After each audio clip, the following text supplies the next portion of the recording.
Caitlin Clark encourages Indiana Fever to use dream victory as a foundation for future success. The Indiana Fever's recent triumph over the Atlanta Dream serves as a reminder of their potential on the court, according to Caitlin Clark. Following a 19-point defeat by the Golden State Valkyries, the Fever rebounded with a 99-82 victory. Kelsey Mitchell led with 25 points, while Aliyah Boston contributed 19 points, 6 rebounds, and 8 assists, helping Indiana reach a balanced 10-10 record in the WNBA.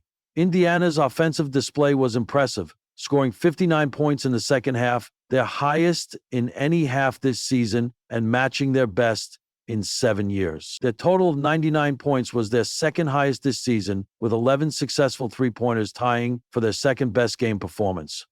Clark emphasized using this win as a foundation for future games.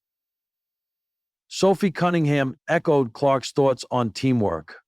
With her own contribution of 10 points and 16 rebounds, Cunningham stressed that when Indiana moves the ball effectively, they become challenging to defend. Our team has enough offensive threats that we should have 5 to 6 people in double figures every single night when we move the ball, she stated. Returning from a groin injury, Clark made her second start after missing 5 games. She finished with 12 points and 9 assists. However, her shooting percentages have dropped this season to 37.6% overall and 28.9% from three-point range, among players taking at least 10 shots per game in the WNBA. Her field goal percentage ranks low at 31st. Despite these statistics, Indiana coach Stephanie White remains unconcerned about Clark's shooting form. "I'm not worried about Caitlin's shot," White said. She acknowledged Clark's recovery from injury and heavy playing minutes as factors affecting her performance, but expressed confidence in her ability to overcome these challenges. White explained that Clark faces tough defensive assignments, as she is often at the top of opponents' scouting reports. This affects her shot quality during games. The coach aims to ease Clark's burden while she continues to recover from her injury. The Fever's recent performance highlights their potential when playing cohesively as a team. With key players like Mitchell and Boston leading offensively and others contributing significantly, Indiana can build on this victory for future success in the league. The final buzzer blared, echoing through Gainbridge Fieldhouse like a battle horn at the end of a hard-fought war.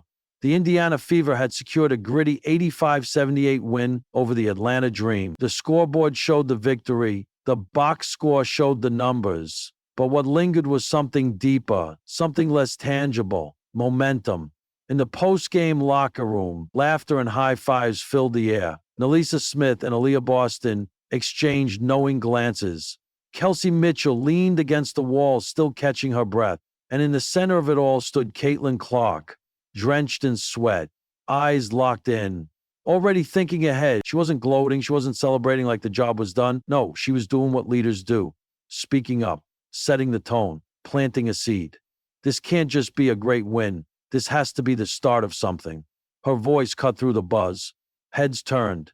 Teammates listened. "Let's not make this a moment we look back on as just a fun night," she said. "Let's build from it. Let's make this the blueprint for how we play, how we prepare, how we finish." A shift in mindset. The win against the Dream wasn't just another mark in the W column. It was symbolic. The Fever had struggled with closing out games all season, often giving up late leads or letting their energy dip in the third quarter. But on this night, they held firm. And Clark? She was the engine behind it all, finishing with 24 points, 8 assists, 6 rebounds, and the kind of leadership that doesn't show up in the stat sheet. When the Dream made a late push, cutting the lead to 4 with just under 2 minutes to play, Clark called for the ball. Not with panic, not with ego, just calm confidence. She controlled the pace, drew the defense, and found Mitchell wide open for the dagger 3. That position didn't just ice the game, it proved a point.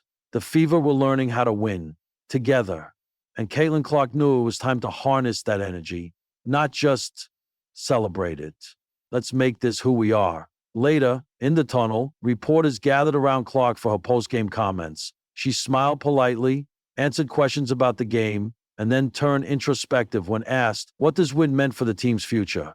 "It's validation," she said, "but also motivation, because we've shown what we're capable of. Now the challenge is consistency.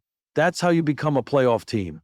That's how you change a franchise. Clark's ability to lead has always extended beyond the court. From her record-breaking days at Iowa to the media frenzy surrounding her WNBA debut, she's had every reason to make it about herself. But she never does. This team has so many weapons, she added. Aliyah was huge tonight. Kelsey is clutch.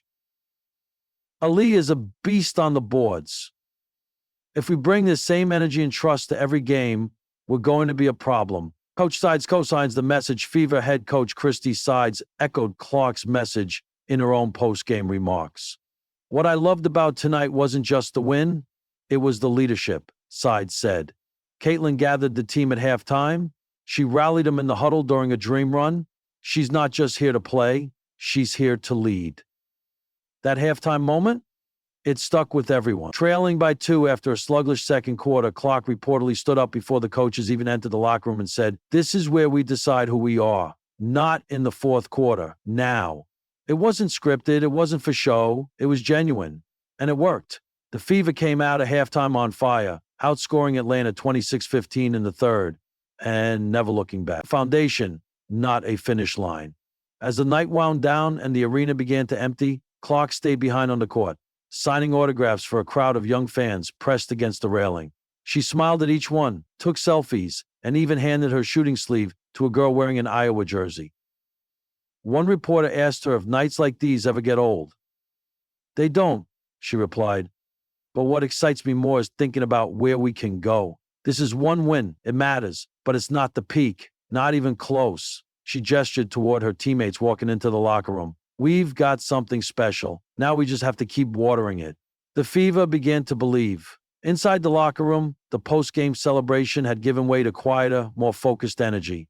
Players watched game tape on iPads, rehydrated, and began their recovery routines. Talk in the air that hadn't always been there this season. A belief that they could string wins together. A belief that Caitlin Clark wasn't just a star, but a catalyst. And a belief that the Fevers, long a rebuilding team stuck in a cycle of almosts, were finally stepping into a new identity.